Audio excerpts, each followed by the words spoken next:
este acto de una posible corrupción dentro del Congreso no puede quedar impune. Así es que, por favor, señor presidente, solicito que llame a votación mi moción privilegiada. Que es un orgullo que una persona como el que está planteando el punto me ataque. Marca una diferencia. Una persona que ha estado históricamente vinculada al narcotráfico, que ha sido el que tenía la maquinaria de los Galdames, gran ladronote. Presidente, estoy aclarando. Entonces, a mí no me molesta que él me ataque, en absoluto. En absoluto me molesta que me ataques. Señores diputados, hacerles un llamado al orden para que guarden el decoro. Está ingresando en este momento el señor ministro de Comunicaciones. Regresamos a Sin Filtro, SF Taracenazo.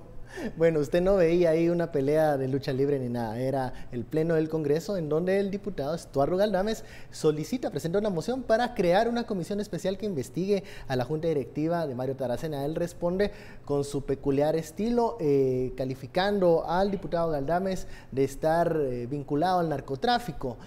Así las cosas en el pleno del Congreso, donde toma otro tipo de, digamos, matices este informe de la Contraloría, que como decimos, se presentará finalmente esta auditoría a finales de mayo, ¿no? Será ya presentado por la Contraloría General de Cuentas.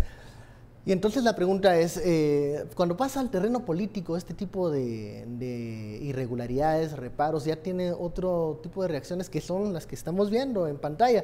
Y no sabemos si esto ayuda a aclarar el panorama o enrarece la discusión. Y entonces ya vemos que aquí son venganzas y no reparos. ¿Qué está pasando, Estuardo?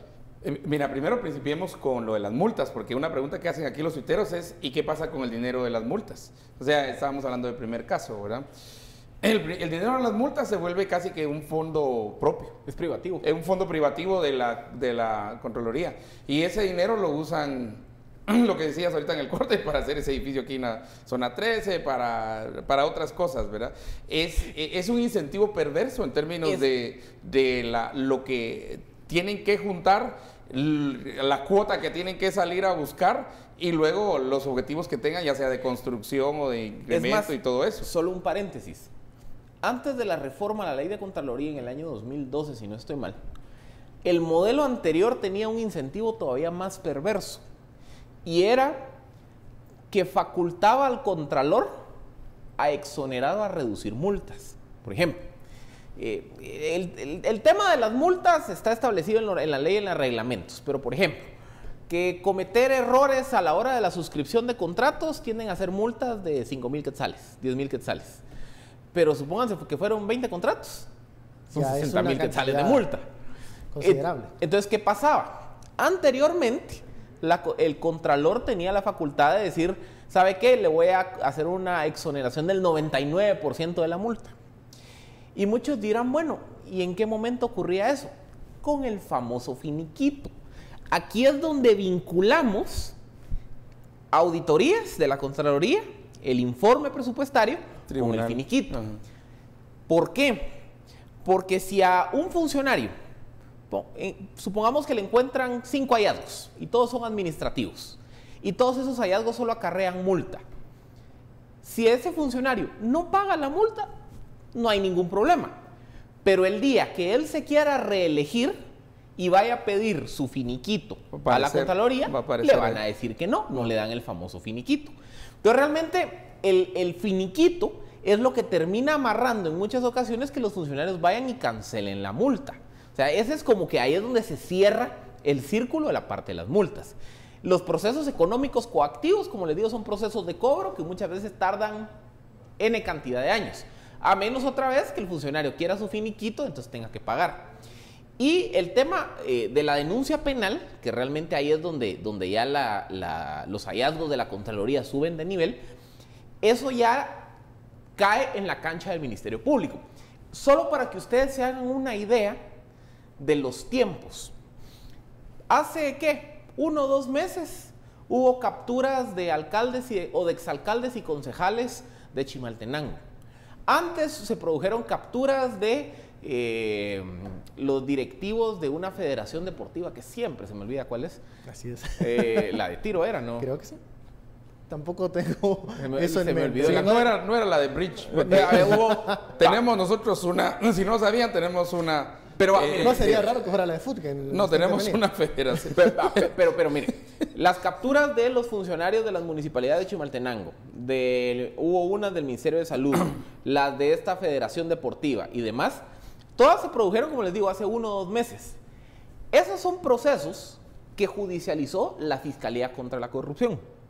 Y en la mayoría de casos, esos procesos son derivados de las denuncias penales que presentó la Contraloría el 31 de mayo del año pasado. O sea, ahí es donde ustedes ven la temporalidad y la relación Contraloría-MP. Si vemos una Contraloría más diligente, más rigurosa, con una lupa más, digamos, pesada sobre las instituciones en este nuevo tiempo de la batalla en contra de la corrupción, ¿estamos viendo eso o también, algunos dirán, el Contralor Mencos busca figurar?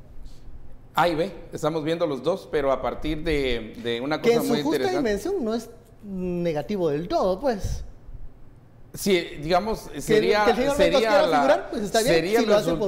resultado correcto por las razones equivocadas, ¿verdad? O sea, fiscalizar, auditar y todo eso para entonces poder sobresalir.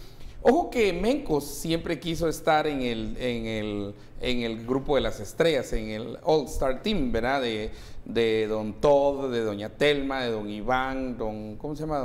Este guambaito que está en Derechos Humanos, ¿quién más? El ministro de Gobernación, y FOPA, ¿verdad? Pero en realidad el club nunca lo dejó entrar. Ese club no lo dejó entrar. Él quería estar en ese club, ¿verdad? De las estrellas. No de la línea, pero de las estrellas, ¿verdad? En términos de la lucha contra la corrupción, según ellos, y no, simplemente no entró. Entonces, puede que también esté tomando un camino diferente. Los auditores, y es correcto lo que dice el Contralor, tienen bastante autonomía, tienen bastante independencia.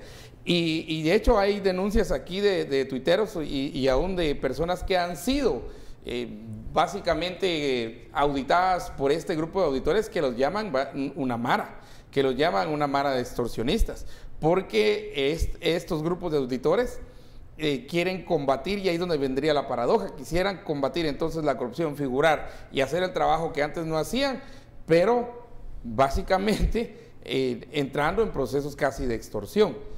Y entonces no se puede eliminar un mal con otro mayor, ni se puede eliminar un mal con otro, aunque no sea mayor. Pero la queja es que muchos de esos auditores, como van en grupito, a veces van en manada, lo que hacen es caerle a las instituciones los hallazgos y luego tener cuotas de decir, necesitamos tanto para algo que tenemos pensado comprar, construir, hacer o lo que sea, aunque sea el convivio de Navidad, pero se necesita plata, y eso es a través de los hallazgos. Pero más que eso también los finiquitos, más que eso también el estrés en el que ponen las instituciones. Y como siempre llegan después, así es la naturaleza de la Contraloría. La naturaleza de la Contraloría es que llega después del hecho. Fíjense que a mí cuando estudiamos un poco la dinámica interna de las instituciones, hay un fenómeno que me pareció muy interesante.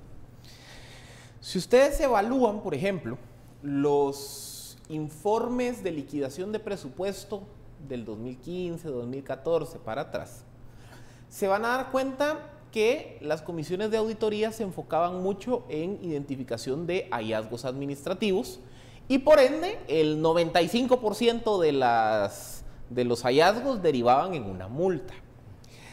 A partir del informe de liquidación presupuestaria del año pasado, del 2016, sí se nota en el tono de ese informe que la Contraloría apretó las tuercas. O sea, se ve una Contraloría más agresiva, en el sentido que presentó más denuncias penales, ya no se enfocó exclusivamente en anomalías administrativas, sino que se fue también por mucha anomalía financiera, anomalía en la contratación de recurso humano, que es la forma casos de corrupción, que es la forma bonita de decir Plaza Fantasma, error, ¿verdad? Claro. O sea, sí se ve, o por lo menos cuando ustedes revisan el informe de auditoría del año pasado, sí se ve a una Contraloría que se montó en el espíritu del tiempo de decir, puchica, aquí todo el mundo está apretando las tuercas contra la corrupción, yo también. Entonces yo creo que eso también es una dinámica que ha cambiado y que hay que entender sus implicaciones. Y quizá donde más se evidenció que la Contraloría apretó tuercas significativamente fue en el caso del Congreso. Y esto para mí tiene una lectura. Los casos de plazas fantasmas en el Congreso, se recordarán, el caso de Pedro Moadi, CICIG y MP lo sacaron, ¿qué habrá sido? Como en julio de 2015. El caso de Luis Rabé y la Junta Directiva 2015 la sacaron a mediados de mayo del año pasado. La Contraloría presenta a finales de mayo del año pasado su informe sobre el Congreso. Y si ustedes ven ese informe sobre el Congreso, pero los acribillaron al Congreso. Entonces yo sí veo que la Contraloría un poco respondió a toda esa presión de decir, a ver, ¿cómo así que el Ministerio Público y la CICIG es el que descubre las anomalías administrativas porque vos llegaste tarde? Y por eso, en mi forma de verlo, creo que la Contraloría le sube y le pone, como les digo, les aprieta más las tuercas, en general a todas las instituciones, pero en particular al Congreso, a partir del informe de 2016. Y lo que estamos viendo aquí yo creo que responde más a esa lógica, no tanto una lógica conspirativa, sino que es la lógica de la Contraloría que dijo, pucha, que aquí antes de que me echen color, mejor apretemos más la tuerca. Y fue una lógica que Taracena siguió él mismo siendo presidente del Congreso de la República. Él mismo se montó a la ola de lucha contra la corrupción, denunciando precisamente los sindicatos de los sueldos, la tónica sacando las listas. Presidente. Sí, pues porque todos querían entrar, otra vez todos querían pertenecer al club. Al club de el club de Todi, como se le dice ahora, no es del de Toby, sino el de Todi, y ahí doña Telmita, don Ivancito, ahí está también, ¿cómo se llama este? Derechos Humanos. Está Fopita y está también el de Gobernación. Ok, entonces ese es el club, ¿verdad? Entonces era como, ¿cuál es el ticket de membresía? Luchar contra la corrupción, que se mire bien grande, y entonces tal vez tenés la oportunidad de pertenecer. Ahí supo descifrar esos tiempos. Ahora, lo que yo vuelvo a ver en esta declaración de Taracena es que está respondiendo como un político tradicional cuando se le ataca, cuando se le cuestiona algo. Ataque político. El ataque político, la conspiración como primeras respuestas, cuando este informe de Contraloría, si él hizo las cosas bien o por lo menos no tuvo mala intención, las puede aclarar. En todo caso tendría que esperar al informe, claro, porque si ya tiene opinión del informe quiere decir que ya lo conoce. Y ojo, que el presidente actual del Congreso de la República estuvo en ¿cuál directiva? ¿En la de quién? De Mario Taracena. En la de Mario Taracena. Ahora, ¿verdad?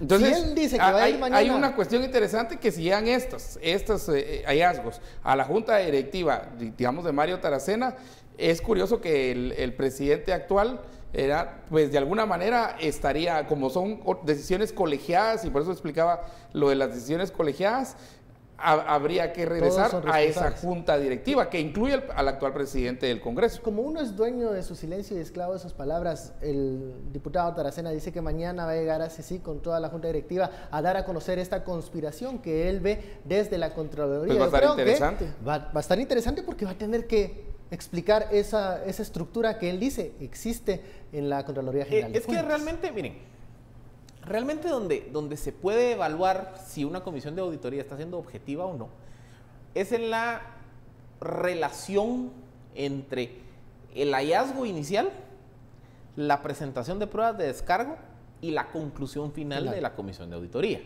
¿Por qué? Como les digo, de los hallazgos que se han conocido... Solo una pausa, la producción me dice que vamos a un corte, si no me regañan acá. SF Taracenazo, regresamos más. Conspiración política. Puede que sea una conspiración política.